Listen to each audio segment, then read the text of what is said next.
दुनिया भर के आतंकवादी संगठन जब भी भारत के खिलाफ जिहाद की बात करते हैं तो गजवाए हिंद का जिक्र जरूर आता है। इसलिए आज सबसे पहले तो आपको यह समझना चाहिए कि ये वो कौन सा सपना है जिसे ये इस्लामिक आतंकवादी न जाने कितने दशकों से अपने मन में देखते हुए आए हैं, समेट कर रखते हुए आए हैं।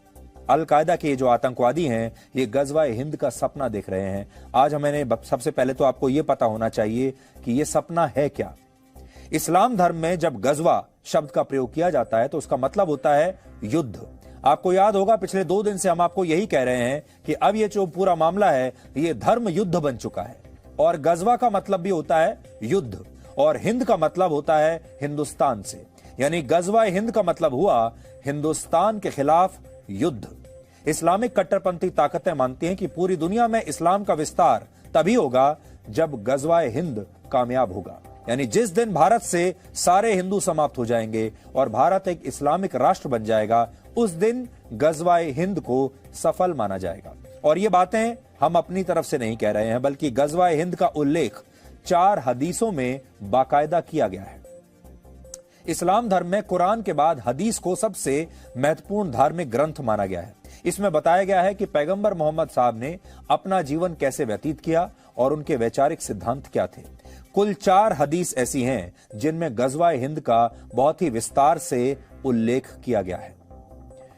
इनमें एक हदीस में पैगंबर मोहम्मद साहब के सहाबी यानी सहयोगी हजरत अबू हुरैरा कहते हैं कि इस उम्मत में सिंध और हिंद की तरफ एक लश्कर रवाना होगा।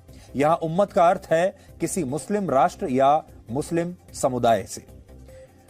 इसी हदीस में आगे हजरत अबू हुरैरा ये कहते हैं कि अगर मुझे इस गजवा यानी युद्ध में शामिल होने का मौका मिला तो मैं शहीद कहलाऊंगा, और अगर मैं बच गया तो वो अबू हुरैरा बन जाऊंगा जिसे अल्लाह ने जहन्नुम की आग से आजाद कर दिया होगा।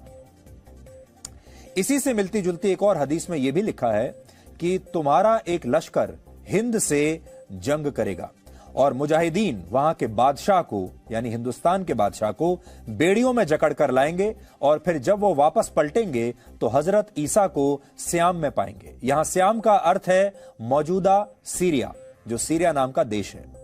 पूरी दुनिया में 1500 से ज्यादा ऐसे छोटे बड़े आतंकवादी संगठन हैं जो खुद को इस्लामिक कट्टरवाद से प्रेरित बताते हैं, और ये सारे आतंकवादी यही कहते हैं कि ये इस्लाम के नाम पर काम कर रहे हैं, इस्लाम का प्रसार कर रहे हैं और इस्लाम के नाम पर ही ये खून बहाते हैं। लेकिन असल में ये एक बिजनेस मॉडल है, ये पैसा कमाने का एक तरीका है और ये व्यापार करते हैं डर का और खून का। इससे भी खतरनाक बात यह है कि इन सभी आतंकवादी संगठनों ने अपने भविष्य की तमाम योजनाएं बनाकर रखी हैं और उन भविष्य की योजनाओं में जो उनका फ्यूचर प्लान है उनमें गजवाए हिंद को इन्होंने सबसे ऊपर रखा है।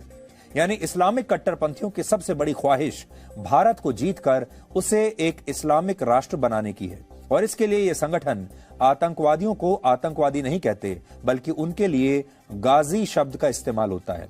गाजी उन लोगों को कहा जाता है जो इस्लाम धर्म की आस्था के लिए युद्ध करते हैं। पूरी दुनिया में इस्लाम के जो विद्वान हैं, मौलाना हैं और उलेमा हैं, वो पूरे जोर शोर से गजवाए हिंद की विचारधारा का प्रचार प्रसार करते हैं और गाजी को एक बहुत ही सम्मान सूचक शब्द मानते हैं। इसके साथ ही यह भी कहा जाता है कि गजवाए हिंद के दौरान जो लोग मारे जाएंगे उन्हें जन्नत नसीब होगी और जो लोग जीत जाएंगे वो भारत पर कब्जा करके यहां शासन करेंगे, और इस युद्ध की शुरुआत खुरासान इलाके से होगी। खुरासान का मतलब उस इलाके से है जिसमें आज का अफगानिस्तान, पाकिस्तान और ईरान के कुछ क्षेत्र आते हैं। कट्टर इस्लाम को मानने वाले लोग कहते हैं कि इतने वर्षों में गजवाए हिंद इसलिए नहीं हो पाया क्योंकि इससे पहले भारत पर जितने मुसलमान आक्रमणकारियों ने हमला किया वो इस्लाम की कट्टर विचारधारा से तो प्रेरित थे, लेकिन उनका असली मकसद भारत के धन और दौलत को लूटना था, इस्लाम का प्रचार करना नहीं था। और अब जो लोग गजवाए हिंद करेंगे वो भारत को लूटने के उद्देश्य से नहीं बल्कि भारत को एक इस्लामिक राष्ट्र में बदलने के इरादे से हमला करेंगे। इसलिए जो पुराने मुस्लिम आक्रमणकारी थे और अब जो ये सपना देख रहे हैं इसमें ये अंतर है। पुराने जो आक्रमणकारी आए जिन्होंने हमें हजारों वर्षों तक गुलाम बनाकर रखा, वो सिर्फ हमें लूटने के लिए आए थे और इसीलिए वो भारत को कभी भी एक इस्लामिक देश बना नहीं पाए। लेकिन अब जो ये सपना देख रहे हैं उसमें ये लूटपाट नहीं करेंगे, इनका एक ही सपना है कि भारत को इस्लामिक राष्ट्र में तब्दील कर दिया जाए, और वो तब होगा या तो भारत में रहने वाले सारे हिंदू मारे जाएंगे, और या फिर वो अपना धर्म परिवर्तन कर लेंगे, और या फिर यहां से भाग जाएंगे। ये तीन ही चीज हो सकती है।